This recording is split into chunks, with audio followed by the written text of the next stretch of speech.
Crank it up. When the blender purrs, your sauce is ready. Spoken like a cat owner, right? Hi, I'm Melissa Clark, and I'm here in the NYT Cooking Studio Kitchen to make Peruvian chicken. In Peru, they don't call it Peruvian chicken, obviously. Peruvian chicken is the American term for what's basically a spit-roasted chicken that you find all over Latin America. The key to making this chicken at home in your oven is to use really high heat. What you're trying to do is get a burnished, crisp skin, which is the hallmark of a delicious Peruvian chicken.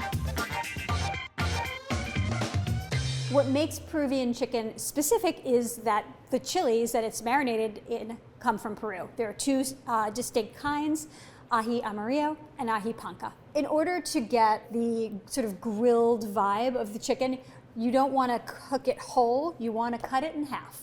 I'm going to use some shears here. You can definitely have your butcher do this if you don't want to deal with the chicken, but it's so easy, I thought I would just show you how to do it in case you have a whole chicken and you'd like to dispatch it yourself. Basically, I'm just gonna cut it through the backbone or next to the backbone, and then I'm gonna cut it through the breast.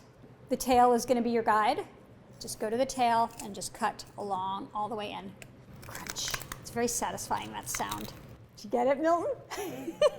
You could cut the backbone out entirely, or you could leave it on, depending on if you like that little nubby tail, which I actually really do. Or you could cut it off and then just use the backbone for stock. For this one, I'm gonna cut it off just because it'll be a slightly neater presentation. I'm gonna get it started with my knife, and I'm gonna go through the breastbone right here. It just makes it easier. There we go.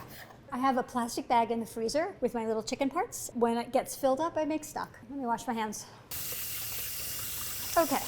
It's a really straightforward marinade. So this is the ají amarillo, yellow, and this is the ají panca. If you can't find it and you want to make this dish, you can substitute other chili pastes. You need a lot of garlic for this. This is 6 cloves of garlic. You can mince them or just grate them on a little microplane.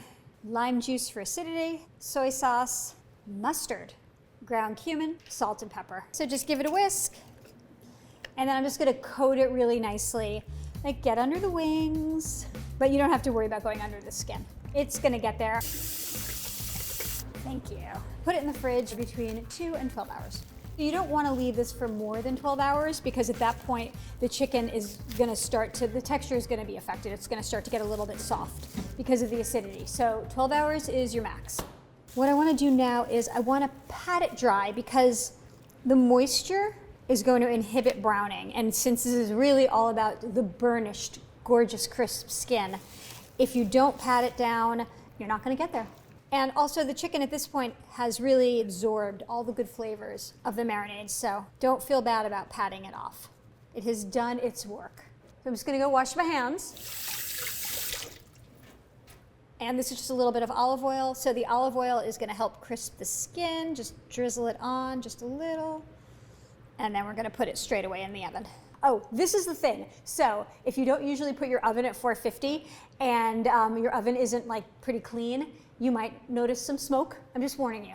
It's normal. So don't be alarmed if your oven gets a little smoky. That is the temperature you need. So it's gonna take about 35 to 45 minutes. If your oven is at all uneven, and actually most ovens are pretty uneven, halfway through cooking, just turn the tray around, and that way it'll brown evenly. So while the chicken is roasting, we can make the sauce. The sauce for this kind of chicken varies with the cook. There is no one kind of green sauce that goes with it. When I developed the recipe, I tried many different combinations, and this was the one. I was like, yes, this is the sauce. So for all you cilantro haters out there, if you don't want to use cilantro, you can substitute another green. You just want to make sure it has a really fresh flavor. My new favorite cilantro substitute is arugula, actually baby arugula, because it has like a peppery brightness.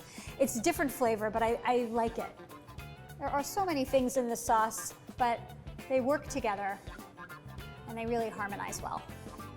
So I'm gonna get this going, and then I'm gonna slowly drizzle in the olive oil.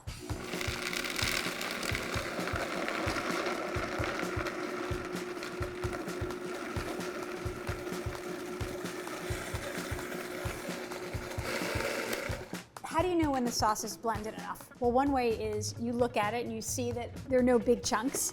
But another way to tell is you listen. You're gonna hear the change from everything being like solid ingredients kind of thumping around to it gets So quiet and like a little, like it purrs. When the blender purrs, your sauce is ready. It's bright green, it's very smooth and silky looking. So I'm gonna try it. Ooh, it's so good. You're tasting for salt and acidity. Should you add a little more salt, a little more pepper? I actually think this is perfect the way it is, so I'm not gonna add any of it, but you need to taste it because you never know. And the chicken is ready. I'm gonna get it and we're gonna feast. Oh, it's gorgeous. You can see the color. Look at that, the crisp skin, the beautiful, really dark golden brown. Now you wanna let it rest for a couple of minutes, just like 5-10 minutes tops, while you set the table, pour the sauce into a bowl, get everything all ready. It doesn't need a long rest. It doesn't need like a 20-minute turkey rest.